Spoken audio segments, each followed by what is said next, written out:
Hello, everyone. Welcome back to Daily English Cast. I'm Emily. And I'm Jay. Happy to be here for episode 7. Jay, I'm excited about today's topic. We're talking about hobbies and free time. Oh, I love this topic. Everyone has hobbies, right?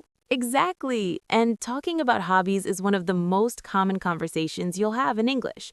When you meet someone new, they always ask, "What do you do in your free time?" That's true. It's a great way to get to know someone. Absolutely. So let's start with you, Jay. What are your hobbies? Well, I like playing video games. I also enjoy watching movies and listening to music. Great. Those are very common hobbies. Now, listeners, did you notice how Jay answered? He used playing, watching, and listening.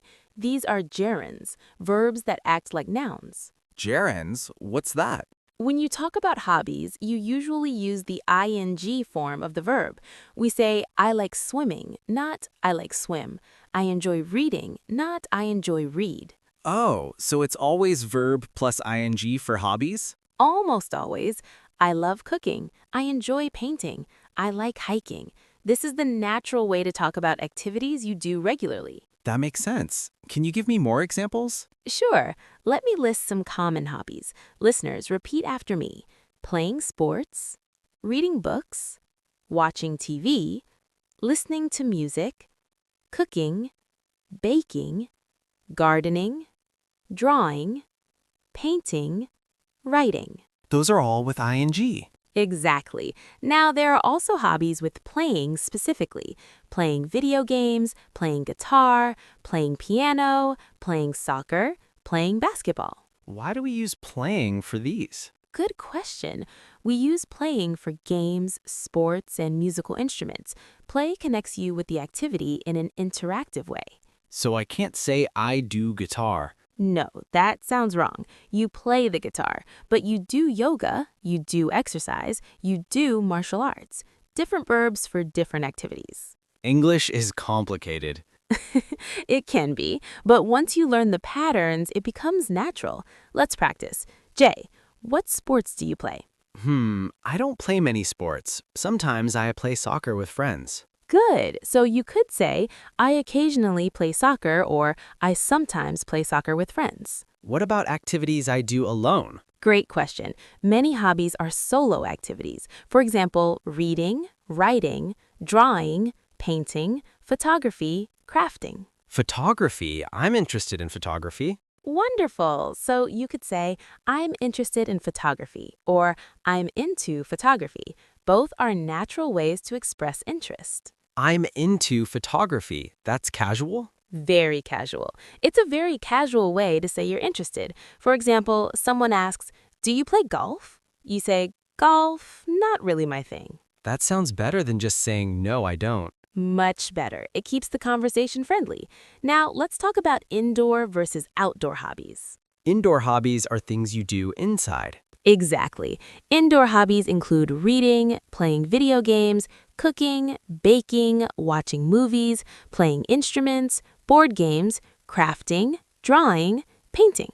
And outdoor hobbies include hiking, camping, fishing, gardening, birdwatching, photography, running, cycling, playing outdoor sports. I'm definitely more of an indoor person. That's okay. Many people are. But it's good to have a balance. Fresh air is important too. True. Maybe I should try some outdoor hobbies. That's a great idea. Speaking of trying new things, let's talk about hobbies you want to try. How do you express this in English? I want to try. Yes, I want to try photography, but there are other ways too. I'd like to learn guitar. I've always wanted to try painting. I'm thinking about taking up yoga. Taking up, what does that mean? Take up means to start doing a hobby or activity. I took up running last year. She's taking up piano lessons. It's very common for hobbies. So take up means start. Exactly. It's more specific than start. We use it especially for hobbies and regular activities. I took up gaming when I was 10 years old. Perfect use. Now, what about hobbies you used to do but don't anymore? Oh, how do I say that? You use used to. For example, I used to play guitar, but I don't anymore. I used to collect stamps when I was a child. I used to go running, but I stopped. Used to shows it was in the past. Exactly. It's a completed habit. You did it regularly before, but not now. Can you give me an example? I used to draw a lot when I was younger, but I don't have time now. Perfect. That's very natural. Now, let's talk about hobbies that cost money versus free hobbies. Some hobbies are expensive. Very expensive. Hobbies like golf, skiing, scuba diving, collecting things, traveling, these can cost a lot of money. What are some free or cheap hobbies? Great question. Walking, running, hiking, reading library books, writing, drawing, learning languages online, bird watching, meditation, yoga at home. There are many free options. Absolutely. You don't need money to have hobbies. Some of the best hobbies are free or very cheap. That's encouraging. It is. Now, let's talk about social versus solo hobbies. Some hobbies you do alone, some you do with others. I like both types. Most people do. Solo hobbies give you personal time, like reading, writing, drawing, gardening, running. And social hobbies? Social hobbies involve other people, like team sports, board game nights, book clubs, dancing classes, volunteering, group fitness classes. These help you make friends. Exactly. Social hobbies are great for meeting new people with similar interests. Speaking of which, let's talk about how to suggest doing a hobby together. How do I invite someone? You can say, "Want to play basketball this weekend?" Or, "Do you want to join me for a hike?" Or more casually, "Want to catch a movie?" Wanna is want to. Yes, very casual spoken English. Want to play video games? Want to go for a run? What if I want to join someone else's hobby? You can ask, "Can I join you?" Or, "Mind if I come along?" Or, "That sounds fun. Can I try?" These are polite ways to ask. Very polite, especially, "Mind if I come along?" This is asking permission nicely. I'll remember these. Good. Now let's practice a conversation about hobbies.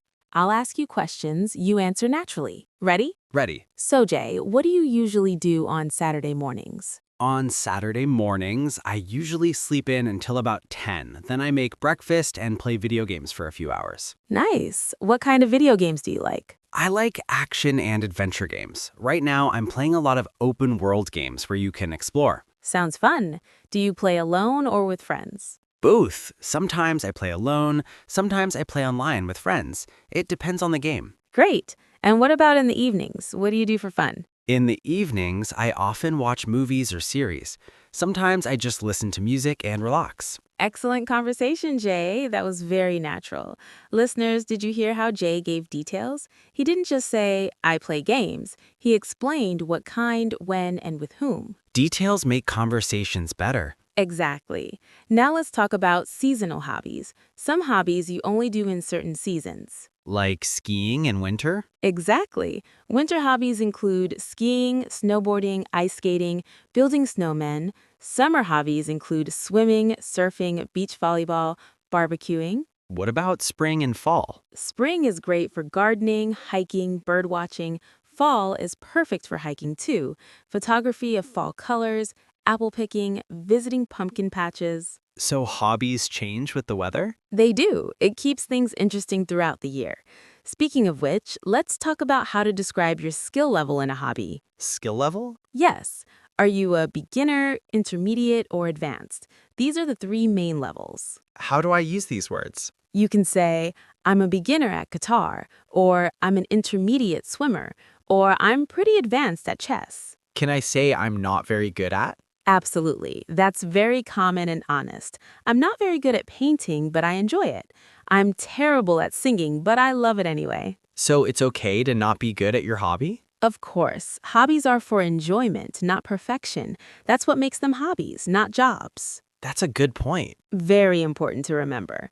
Now let's talk about how hobbies can change your life or teach you things.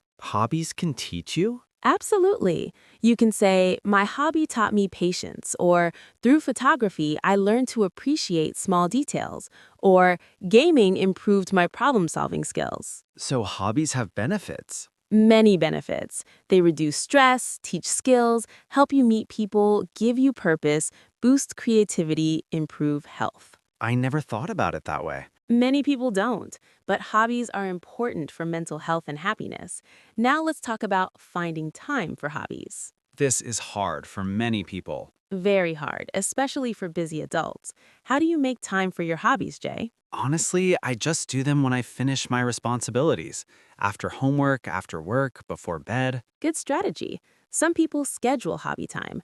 Every Tuesday evening is my painting time. Saturday morning is for running. Making it a routine? Exactly. If you schedule it, you're more likely to do it. Otherwise, other things take over. That's smart advice. Now, what if someone has no hobbies? How can they find one? Good question. How do you discover hobbies? You can try different things. Take a class, watch YouTube tutorials, ask friends to teach you, visit hobby shops, join clubs, attend workshops. Just experiment? Yes, not everything will stick, and that's okay. Try things until something feels right. What if I start a hobby and then lose interest? That's completely normal. People change, interests change. You can say, I lost interest in that, or it wasn't for me, or I moved on to other things. So it's okay to quit hobbies? Absolutely. Hobbies should bring joy, not stress. If something doesn't make you happy anymore, it's fine to stop. That's good to know. Now let's talk about talking to others about their hobbies.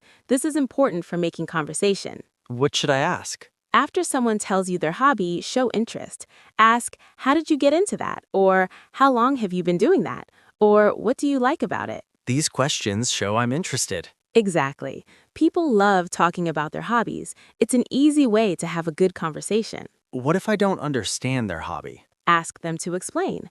I don't know much about that. Can you tell me more? People are usually happy to explain. That's a good way to learn. And it shows you're genuinely interested. Now, let's practice a full conversation. I'll tell you about a hobby. You ask me questions. Ready? Ready. I'm really into photography lately. I take my camera everywhere. Oh, cool. How did you get into photography? I got a camera as a birthday gift last year, and I just started experimenting. Now I'm hooked. What do you like to photograph? Mostly nature and street photography. I love capturing candid moments and beautiful landscapes. That sounds amazing. Do you share your photos anywhere? Yes, I have an Instagram account where I post my favorites. It's fun to get feedback from other photographers. Do you share your photos anywhere? Yes, I have an Instagram account where I post my favorites. It's fun to get feedback from other photographers. Do you have any plans to do it professionally? Not really. I love it as a hobby. I don't want it to become work, you know? That makes sense. Excellent conversation, Jay. You asked great follow-up questions and showed real interest. Thank you. It was fun. That's what good conversations feel like. Now, before we end, let's review some useful phrases for talking about hobbies. Yes, please. To talk about what you like, I'm into, I enjoy, I love, I'm passionate about. To talk about what you don't like, I'm not really into, it's not my thing, I'm not a fan of. what about starting or stopping? Starting, I took up, I started, I got into. Stopping, I used to, but not anymore. I gave it up, I lost interest in. Skill level? I'm a beginner at, I'm pretty good at, I'm not very good at, I'm advanced in. These are all so useful. They really are. One more category, frequency. I do it every day, I do it regularly, I do it occasionally, I do it whenever I have time. This gives me so many ways to talk about hobbies. That's the goal. Now let's do a final review of everything we learned today. Okay. First, we use verb plus ing for hobbies. Playing, reading, watching, listening. Good. Second? Second, we use play for sports and instruments.